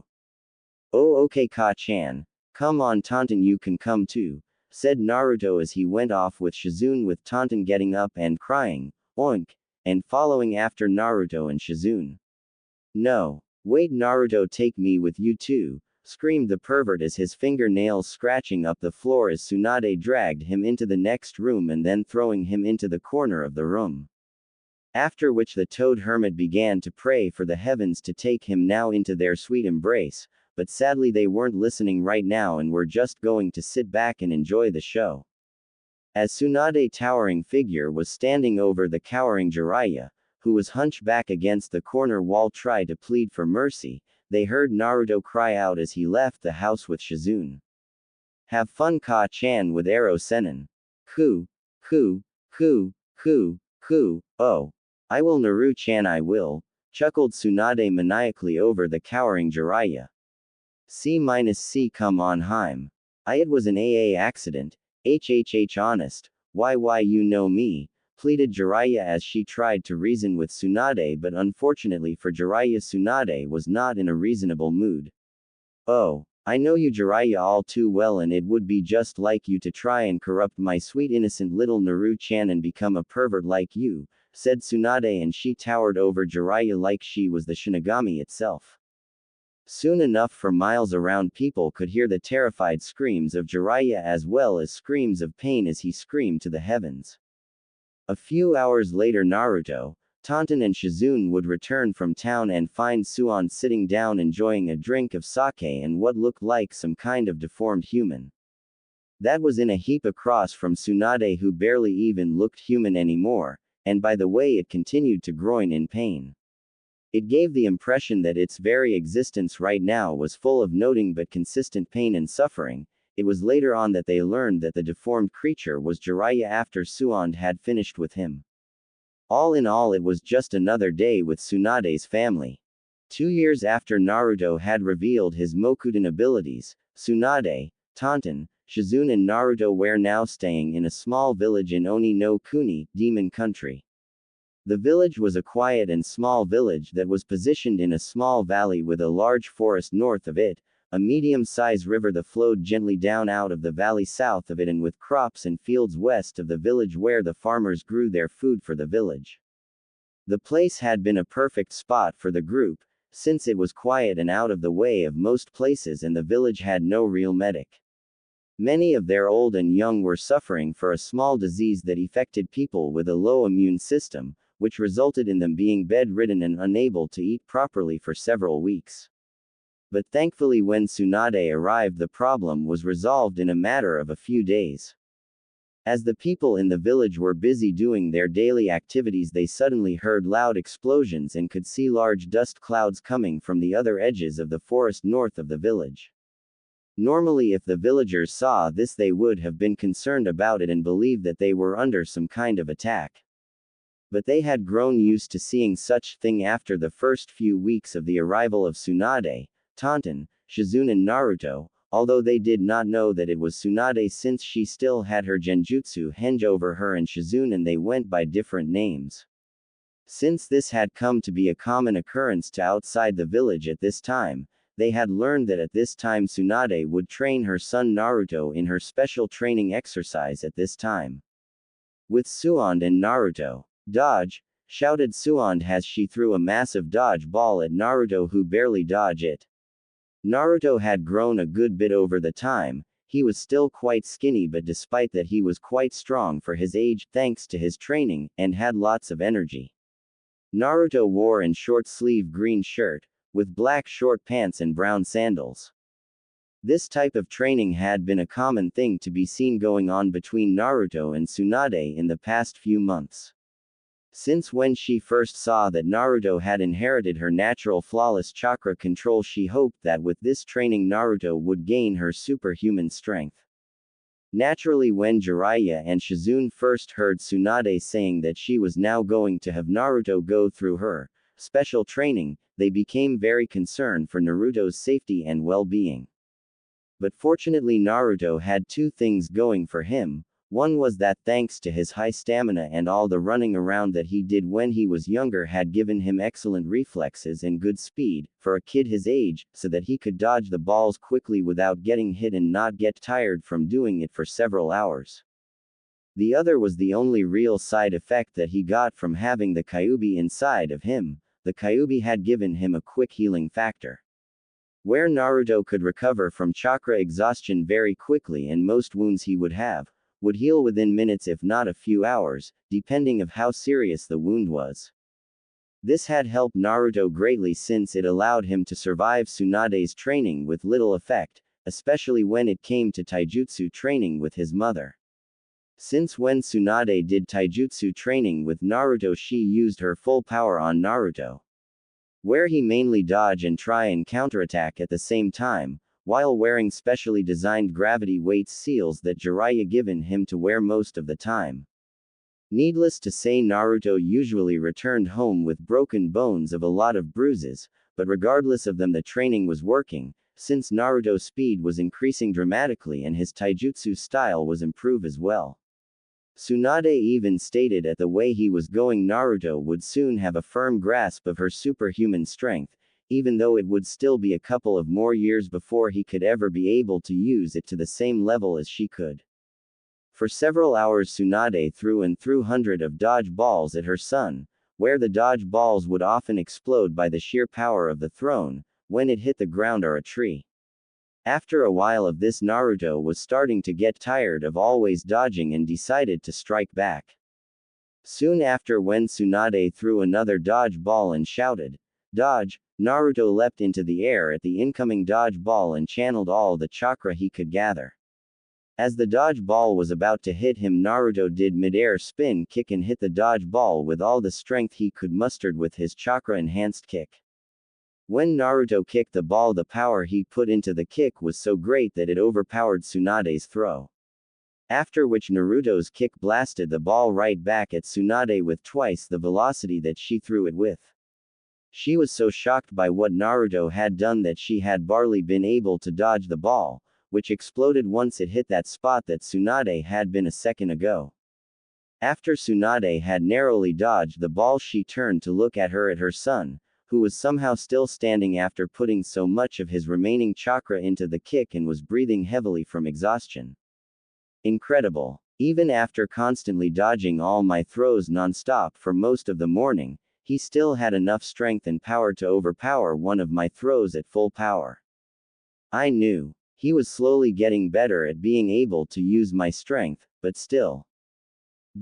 I never thought he have enough control over it to be able to block it and hit it back at me with twice of much force as what I threw at him. Not to mention he's still able to stand up after putting so much power into that kick, after doing something like he should be dead on his feet and unconscious on the ground, thought Tsunade in shock, but quickly got over it and a large smirk appeared on her face, but then again he is my son after all. All right Naru-chan, that enough for today, spoke Tsunade, after which she then started to seal away the large bag that held the remaining dodge balls.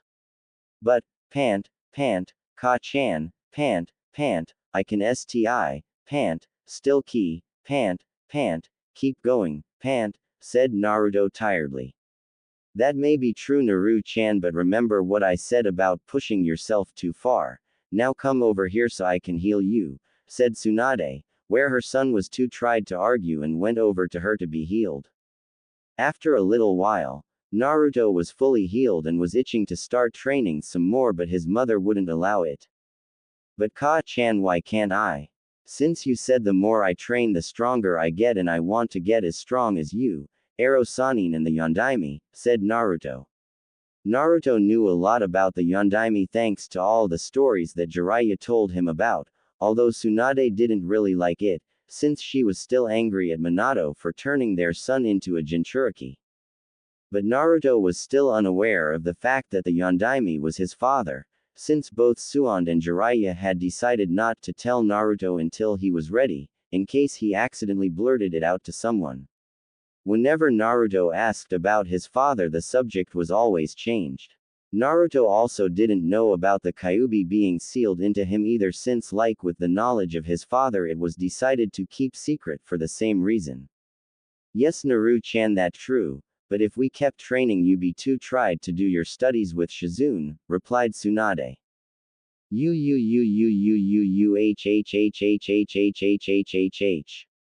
But I like training more, whined Naruto. Now Naru-chan, you know that your studies with Shizune are just as important as your other training, and if you want to be as good at healing as I am, then you have to study hard, said Tsunade, which convinced her son to agree and start to head home. During the last year Naruto had become very eager to learn about being a medic, which was a dramatic change from when Tsunade had first hired a few months after his 6th birthday.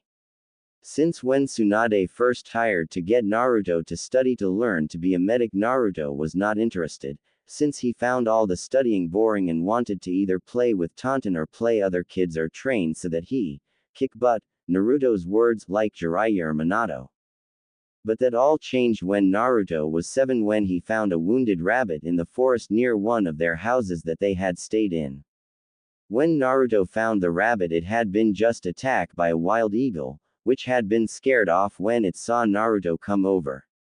When Naruto saw that the rabbit had been badly hurt, he had become greatly distressed since he hated seeing animals hurt, where he went to his mother carrying the injured animal to her in hopes that she could do something. Thankfully, despite not being a vet, Tsunade knew what to do since she still knew enough about most living creature biology. When Naruto saw how easily his mother had helped to heal the injured rabbit, he had become interested. After that, he decided to ask his mother if he could go with her when she went to heal people, which she happily agreed to. During the trips, Naruto became more and more interested in medical jutsu, since he saw how his mother helped so many people with it and how happy she made the people she healed as well as their families. It was then after his mother had healed a young girl, whom Naruto had befriended earlier, who had been seriously injured in an accident when she was playing with other children, that Naruto told his mother he wanted to be trained as a medic, much to his mother's joy, since he told her that he wanted to be a butt-kicking combat medic, where he would kick load of bad guys' butt, and help heal people who are hurt at the same time. After Tsunade heard Naruto's little decree, she had agreed to train Naruto to be a medic, even though it wasn't exactly what she had wanted. Suan knew it was the best she could get. After Naruto decided to train to be a medic, Tsunade started to train Naruto in medical ninjutsu and how to use his chakra to help heal others. Shizune also helped by teaching Naruto about how each part of the body works and what to do if certain things happen, like if a person had broken arm or if they were suffer a heart attack. It had been difficult at first, since Naruto found it difficult to try and remember the names of the different organs or bones and what they do for the body. Even despite Naruto's love of reading things and trying to learn from simple easy-to-read medical books for beginners, he still had trouble focusing on what he was trying to learn. But Shizune had found a unique way to help teach Naruto. For example, putting different cartoon-like faces, as well as imprinting thoughts and feelings onto the pictures of each organ and body, so to help make it both fun and easier for Naruto to focus on them and remember them. She also made up different rhymes or little songs to help Naruto remember the names of the body parts and what they were connected to and do, as well as what to do if with certain injuries happened. Tsunade had naturally been skeptical at first when Shizune had suggested it, but when Shizune applied her idea to help teach Naruto, Tsunade soon saw that the teaching method was working perfectly, since Naruto improved greatly in his medical nin training. Tsunade herself praised Shizune for her teaching skills. She even stated that Shizune had a gift in helping to teach children and helping them learn. This of course caused the young women to blush bright red at her sensei praise, since it was not too often that Tsunade would praise someone. But even despite Naruto growing progress in his medical training, he was still a long way from being able to heal people properly, even with just simple injuries or illnesses. Also, Naruto was now learning about fuinjutsu, sealing techniques, from Jiraiya, where he was teaching Naruto how to seal simple things into scrolls like a kunai, after which when he returned Jiraiya would then start to teach him other slightly more advanced sealing techniques. After a little while, Tsunade and Naruto reached their small house that they were staying in for now. When they were about to go in, Shizune quickly came of the house with a slightly concerned look on her face. "Tsunade-sensei, I'm glad that you're here. There is a man here looking for you to help heal someone," said Shizune. "So, what is the problem with that? A lot of people have come here looking for me when they needed to be healed or someone else to be healed," replied Tsunade, since it was common enough for it to happen with her as a healer. "No, he not looking for you, he looking for you, spoke Shizune.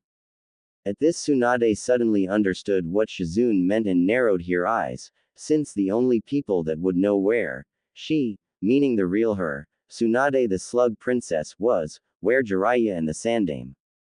"Naru-chan, you and Shizune stay out here and practice throwing your Senbon needles, while I go inside and talk to the person inside, okay?" said Tsunade as she turned around to Naruto with a smile on her face as if there was nothing wrong. "Okay, Ka-chan. Come on, Nei-chan," said Naruto as he pulled the end of Shizune Koso's robe to get to come along with him. Since he didn't think anything was wrong, since a lot of people came back to ask his mother to heal them or some else. After a quick nod of understanding to Tsunade, Shizune then went with Naruto. Inside Tsunade house, when Tsunade entered the room, she saw a young man with brown hair and glasses wearing an official uniform of a guardsman of Oni no Kuni, as well as carrying a pack of arrows and a bow on his back. "Greetings, Tsunade-sama, it is an honor to meet you in person," said the young man as he bowed down on the floor. "I afraid you're mistaken, since I not heard my name as Yakumo," replied Tsunade. "There is no mistake, Tsunade-sama, so you can remove your disguise," replied the man. Tsunade narrowed her eyes, after which she then changed her form, from a short red-haired woman with blue eyes, to her usual form. "So who are you and how did you know where I was staying and that I was in disguise?" asked Tsunade, as she was on guard in case the man was some sort of assassin or kidnapper. "My name is Tadaho and I am one of the personal bodyguards of the High Priestess Lady Moroku, ruler and protector of Oni no Kuni," spoke the man named Tadaho. "The High Priestess?" asked Tsunade in surprise. "Hi, and she is in great need of your help, Tsunade-sama," said Tadaho, and he bowed down to her again. "Lady Moroku is gravely ill, due to an assassination attempt on her life by an assassin from a rival country who had hoped to kill her to disrupt the leader of our country. Fortunately, Lady Moroku was able to foresee the attack and warn us about it. Where we were able to capture him, but unfortunately the assassin had a backup plan and had poisoned her food. The best doctors in our land have tried to help her, but all have failed. She had even recently went into a coma due to the poison. You are our only hope she has of surviving. Please, Tsunade-sama, I beg you save Lady Moroku," said Tadaho, still keeping his head on the ground. "Before I say anything, I want you to answer a question for me," spoke Tsunade without showing any emotion. How did you find out that I was here and that I was in disguise? Asked Tsunade since she needed to know who they knew she was here. Before Lady Moroku went into her coma, she had one last vision, where she saw you in disguise in this village with your student and a young blonde boy who she believed was your son, spoke Tadaho. At this Suan frowned and went into deep thought and said nothing. After several minutes of silence, Tsunade spoke up again. Very well, I will help heal the High Priestess, but on one condition. Name it Tsunade-sama and it will be done, I swear it, spoke Tadaho as he stood up. Before I tell you, I want to know, other than yourself and the High Priestess, does anyone else know about the vision that she had about my son and me? Asked Tsunade. No. Lady Moroku only told me of her vision about you and your son, replied Tadaho. Good. Then my condition is simple, that both you and the High Priestess swear not to reveal the fact that I have a son to anyone until the day it is officially known to other countries. Since I have many enemies out in the world that would come after my son just to get to me, and until the day he is either strong enough to defend himself or has enough protection, no one can know that he even exists. Is that clear? Said Tsunade forcefully, since she would allow no harm to come to her son. Of course, Tsunade-sama, I understand perfectly, and I swear no one will learn the existence of your son from me, and I'm certain Lady Moroku will agree as well, replied Tadaho. Good. Because should you or the High Priestess ever break your oath and leak the information about my son to others and it puts him in danger, I swear there will be no place on this earth that you can hide from me. Is that clear? Threatened Tsunade in a deadly tone as she flooded the room with her killing intent, making Tadaho freeze in fear and cause a cold sweat to run down his back. Ha hi. Tsunade-sama, you understand P perfectly, said Tadaho fearfully, as he had never been so scared in his entire life. Good. Then we will leave in 1 hour, spoke Suan as she stood up to go and talk to Shizune. When Tsunade left, Tadaho slouched down and let out a large sigh as the killing intent died out. Truly, there is nothing more dangerous in this world than a mother protecting its child, though Tadaho, as he shivered slightly in fear as the memory of Tsunade killing intent was still fresh in his mind. 3 days later. After about 3 days of traveling, Tsunade and the group soon arrived at the estate for the High Priestess of the Demon Country. When they arrived at the main gate, Tsunade had her special genjutsu activated on both her and Shizune to make sure that no one would know it was her. The excuse as to why she was here was based sort on the truth, where Tadaho had told the guards that she was a healer from a far-off village that was said to be highly skilled in poisons and could help the High Priestess. When Tsunade entered the room, she had Tadaho dismiss all the servants and other healers in the room so that she could begin her work without being bothered. When all the servants and the other healers were gone, Tsunade cancelled the henge over her and Shizune and began to diagnose the High Priestess. After a few minutes, Tsunade finished her diagnoses on High Priestess and turned to Tadaho, who remained in the room. I'm afraid that the toxin that the High Priestess has been poisoned with was a highly toxic and highly dangerous one, that even some of the most skilled healers would have difficulty treating, spoke Tsunade. What exactly is the poison, Tsunade-sama, and what does it do? Asked Tadaho. The poison came from a very rare and highly toxic mushroom called the black spotted mushroom. It can be made into a powder, gas or liquid form, where it can be breathed in, injected or digested through food. Once the poison is in the body, it destroys the cells, causing the body and the organs to fail and slowly killing the person over time. The effects typically include a nagging cough and other undetectable but common symptoms. It is very hard to detect and even harder to cure, said Tsunade grimly. See, can you treat it, Tsunade-sama? Asked Tadaho worriedly. Yes, I can, by extracting the poison from her body, but it will be difficult, replied Tsunade. Whatever you need, Tsunade-sama, please tell me and I shall get it, spoke Tadaho. I need you to get several large bowls of hot water and bring them here, ordered Tsunade as she was going into her healer mode, where she got Shizune and Naruto to help her get everything needed to help the High Priestess. Soon enough Tadaho had servants bring over 2 dozen bowls of hot water to the door where he then brought them into the room. Tsunade then had him and Shizune help restrain the high priestess when she extracted the poison from the high priestess' body. Once Shizune and Tadaho had restrained the high priestess and were holding onto her, to make sure that she stayed still. Suan then used her Chakura no Mesu chakra scalpel, to make an incision into the one of the affected parts of the high priestess body, after which she used her Seiken Chushutsu no Jutsu delicate illness extraction technique.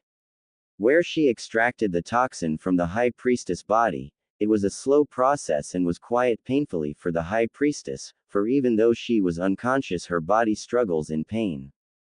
Naruto also did his part to help by changing the water each time for his mother as she slowly extracted the poison from the high priestess body. After about an hour or so of slow and painful extraction, Tsunade had finally extracted the last of the poison out of the high priestess body. It's done. Virtually all the poison is out of her body now, sighed Tsunade as she wiped the sweat off her brow. Then will Lady Moroku recover? Asked Tadaho hopefully. She should once I have used some of the extracted poison to help make a medicine that will take care of the remainder of the poison in her body and help her body recover more quickly. I will also stay for a while here to make sure that the high priestess does not suffer any relapses or something else happens since she is in a fragile state right now. Thank you Tsunade-sama. I cannot thank you enough, we are forever in your debt, said Tadaho as he was kneeling on the floor with his head down in gratitude to Tsunade. To which Tsunade just nodded. Tadaho, do you have a greenhouse area and a medial area I can use so to make the medicine for the high priestess? Asked Tsunade. Yes we do, I shall have a servant lead you there immediately. Ka-chan, can I help too? Asked Naruto who wanted to help as well. Thank you Naru-chan, but you can't because it's very hard to do and you're not ready yet, why don't you go with Tonton out to the garden and play, said Tsunade.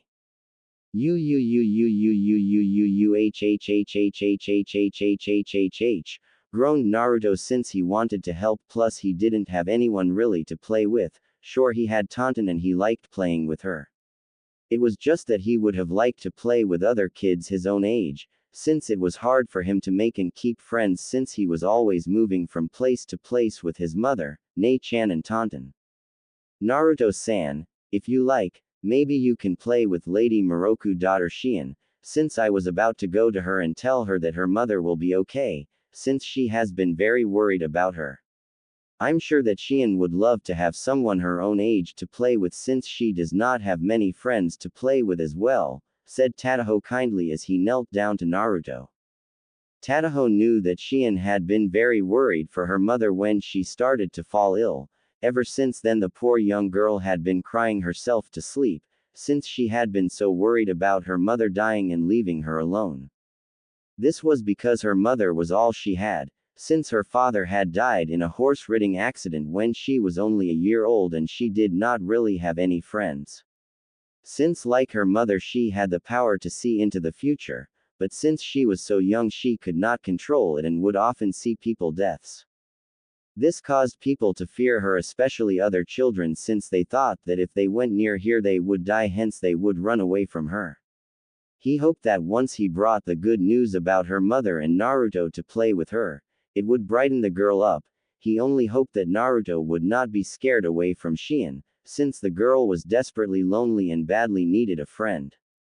When they left the room, Tadaho had 2 guards placed inside the high priestess room and 2 outside the room, to make sure no more assassins would try to get in. After which he then called a servant over and ordered him to show Tsunade and Shizune, who had their henges back on, where the medical area and the greenhouse area was. After that Tadaho then lead Naruto and Tonton, who was following Naruto, to where Shion room was and tell her the good news about her mother. Shion bedroom. Currently in her bedroom the young daughter of the high priestess Shion was in the corner of her bedroom. She was sitting down on the floor with her legs held tightly against her chest and her head against her legs. Her eyes were puffy red from crying for most of the time, since she was worried for her mother and was afraid that she would die and leave her all alone. Shion was wearing a long yellow and gold robe-like coat with red baggy pants and a plain white shirt. She also wore her long blonde hair down and had a round glass-like charm that would ring like a tiny bell hung on the left-hand side of her head. As she sat quietly in her little corner, she heard a knock on her door. "Go away. I told all of you to just leave me alone," cried Shion, since she did not want to talk to anyone. "Shion-san, it is me Tadaho. I have news about your mother. May I please enter?" spoke Tadaho. "Okay-san," said Shion, after which she let Tadaho in. "Did okay-san dd," said Shion as she tried to say the words she dreaded but found she could not. "No, she did not, Shion-san," said Tadaho, since he knew what the girl was thinking. "She is actually much better now. I was able to make contact with a healer that lived in one of the outer villages and had her come here to heal your mother. Thanks to her, she was able to heal your mother and is now working on a medicine that will help her mother get better." Why you mean Okazen isn't going to die?" asked Shion as she dared to hope. Tadaho just nodded to her that it was true, where Shion then ran over to Tadaho and hugged him tightly and started to cry again, but this time with tears of joy. After a few minutes, Shion finally stopped crying and looked up at Tadaho and spoke. "See, can I see Okazen?" "I'm afraid not, Shion-san, since your mother is still in a coma, but I sure she will awaken up very soon, and once she does and has regained some of her strength you can see her. I promise," said Tadaho, to which Shion just nodded. "Also, Shion-san, I have something else to tell you," said Tadaho, which caused the girl to look at him curiously. "The healer I brought has a son named Naruto. He is about your age, and like you, he doesn't really have that many friends, since he moves around a lot with his mother. Also, since his mother is staying here for a while, I thought you and him could meet and become friends, since he doesn't really have anyone to play with either." At this, Shion began to get worried, since she was afraid that, like the other children she tired to play with, he would run away and call her freak like all the others. But won't he just run away like all the others?" said Shion. At this, a sad look appeared over Tadaho, since he felt for the poor girl, since she was very lonely and just wanted a friend, and he hoped that Naruto would be that friend for her. "I do not think he will, Shion-san, since he seems to be a very kind young boy, and I'm sure he just wants to be your friend, if you let him." After a bit of convincing, Tadaho was finally able to get Shion to agree to at least talk to Naruto, as long as Tadaho was here with her. After which, Tadaho then opened the door and brought Naruto in, who was accompanied by Tonton. "Hi," greeted Naruto when he saw Shion, who was hiding behind Tadaho shyly. When Naruto greeted her, Shion did not speak, and she just hid behind Tadaho for fear of being rejected by Naruto like all the other children she had tired to befriend. Seeing at how nervous and shy Shion was, Naruto decided to go over to her, where he went around Tadaho so that he could face her. "Hello Shion, my name is Naruto, would you like to play with me? Since there aren't really any other kids around, and since my Ka-chan is going to be here for a little while, it'd be nice if I had someone else to play with," said Naruto. At first Shion said nothing, but after a few minutes Shion suddenly spoke. "Didu, why you really want to play with me? Yay, you're not afraid of me?" asked Shion, where she began to hope that she might actually have a friend. "Why would I be? It's just that other kids run away from me, and call me freak because I can see things that they can't. Then those kids are all idiots if they say that. My Ka-chan told me that no matter how different we are or what we can do, no one should be treated unfairly and no one should be alone. So you really want to be my friend?" asked Shion, to which Naruto just nodded and held out his hand, which Shion nervously took hold of. "Oink!" cried Tonton. This caused Shion and Naruto to take notice of her. "Oh, sorry Tonton, I forgot to introduce you. Shion, this is Tonton, my family pet Big, and my friend," introduced Naruto. "Hello Tonton," said Shion, as she kneeled down and started to pet Tonton on the head and scratched behind her ear, which the small Big enjoyed very much. "Hey, do you want to go play tag with Tonton and me?" asked Naruto. "Sure, said Shion, after which Naruto then grabbed a hold of Shion, where they and Taunton ran off outside. As the two children and the pig ran off, Tadaho could not help but smile, since it was the first time that he saw Shion smile in a very long time. He was also happy to see that she finally had a friend that was not scared of her. Outside in the estate garden, for the next hour or two, Shion, Naruto and Taunton played together happily, where they played games like tag, hide and seek, other such games. After that, Shion showed Naruto around the estate. She even brought Naruto to a hidden part of the garden where her mother and she would plant flowers. "This is where Okazen and I go sometimes to plant flowers," said Shion to Naruto as they looked around the different flowers. As Naruto looked around, he saw a dying flower bush near the end of the flower patch. "What wrong with that?" asked Naruto as he pointed to the dying flower bush. When Shion saw what Naruto was pointing at, she could not but blush and look down at shame. "That was a rose bush that I tried to grow by myself, since most of the flower were grown by Okazen and the rest were grown by me with Okazen help. I told her I wanted to do one by myself, but it was harder than I thought it would be with Okazen help. No matter what I tried, it wouldn't grow right and started to die," said Shion sadly and embarrassed. "If you like, I can help," offered Naruto. "What ca you do?" asked Shion. "Well, there is a special trick that I learned and could do that might help. But you have to promise that you won't tell anyone, not even your Ka-chan or Tadaho-san, okay?" said Naruto. "Okay, I promise." "Pinky swear," said Naruto, holding out his pinky finger. "Pinky swear," repeated Shion as she locked her pinky finger with Naruto's. "Okay then," said Naruto as he went over to the dying bush, where he grabbed hold of the main trunk part of the bush and started to channel chakra into the rose bush. At first, Shion was confused as to why Naruto was grabbing a hold of the rose bush.